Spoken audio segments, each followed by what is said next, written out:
Well, hey, I got back from that really long trip up to Brewster Pool near the Canadian border in Washington for a sockeye show I did for Angler West TV, and then also some albacore. So if you're into fishing, make sure you check out the Angler West TV YouTube channel. But what I'm working on now is making a job for myself that's unbelievably difficult and dirty in that pond, right? The old pool I'm trying to resurrect. Well, you know, the dream of just cleaning it out and filtering the water, that was ridiculous. So now I've drained the water, right? And that was quite a process because it's difficult to drain something that's completely full of junk because it clogs the filter, and I had screen around the filter and everything, but it took a little while. But I just dropped a little filter down there, and it worked pretty well.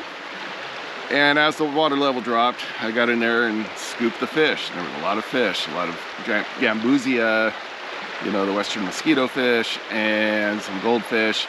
Unfortunately, some of the larger, really cool goldfish, they didn't make it.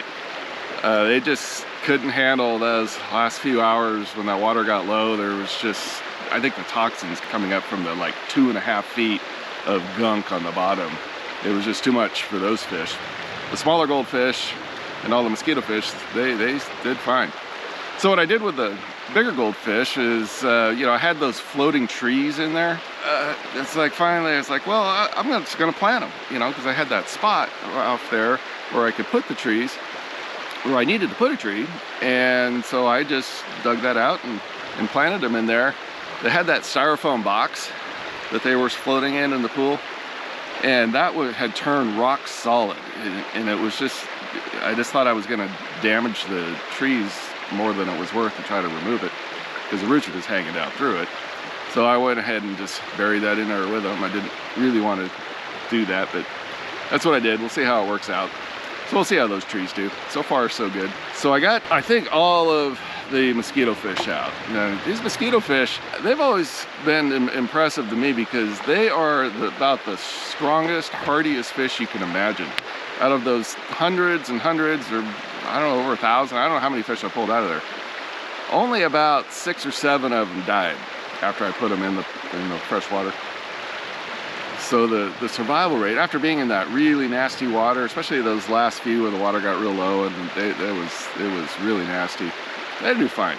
Those fish will do really well up to like over 100 degrees of water not for extended period of time, but they like it warm, you know, in the 80s. They're native to the United States, like Texas, Louisiana, down in that area.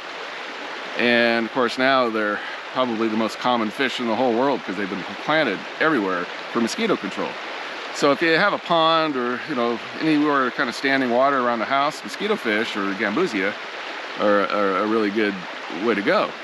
But they can be a problem too, because what happens is that people get tired of them and maybe release them into a creek like this one, and then they compete with all the other little fish that also, you know, going to feed on the mosquito larvae and mayfly larvae and caddisfly larvae and everything else, and they just take over. They're the weed of the fish world because they're really aggressive. They eat like way over their own body weight in food every day, and not just mosquito larvae, any kind of larva or plankton or even detritus. They can survive just on the junk. So they're great for containers and small ponds and things like that because you can't kill them. It's like you just give them some decent water and let them go, and nature will provide them with all the food they need. Of course, you can't feed them if you want, and they reproduce super fast. The females reach maturity in less than a month, and the males about a month and a half or so, and they'll pump out 60 babies like 6 times a year. So what they do, it's crazy. The males that are a lot smaller, females get about 2.5 inches at the most, and the little males, they get to breed once. They get some action once, and then what the female does is store that milk in their bodies, and then later on, when they're ready to, you know, produce another brood, they'll do up to 6 broods a year. They'll use that stored milk, and that's just the way they do it. So the females have a longer lifespan, like 1.5 years, whereas the males are a shorter lifespan, because once they've, you know, had their shot, that's it pretty much for them. They're kind of useless. They're just taking up space and eating food that the next generation of babies is going to need. So yeah, nature's way. So the name Gambusia, that comes from the Spanish, Cuban Spanish word gambusino. If you're a gambusino, it means you're useless, so you don't want to be a gambusino. So yeah, I wouldn't say that the mosquito fish are useless, but they can definitely be dangerous if they can get out. And like in Australia, they're like the #1 pest or something. I mean, it's crazy. They're having a war on mosquito fish in Australia. And they've kind of hurt the ecosystem in Hawaii also pretty bad, I understand. But we'll keep them out of the creek here, but they're probably already in the creek. I mean, who knows?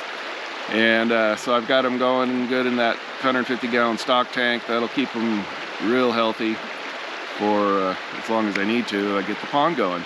So next step, I'm just waiting for good old evaporation to take that water out of the muck. We're talking like 2.5 feet at least. Probably 3 feet right at the end there of just muck, just grossness. And so I'm just gonna let that dry out, scoop it out with a shovel. That'll be a lot of fun. Or the neighbor's kid will scoop it out with a shovel and he'll have a lot of fun. And then we'll start working on building one heck of an awesome pond, because that thing's, I think, 12 feet deep and pretty good size. That's a lot of volume. Got a lot of possibilities to work with. So hope you're having a good day. Hey, if you need some Gambusia, just message me. Come out, get you a scoopful. We got lots of them.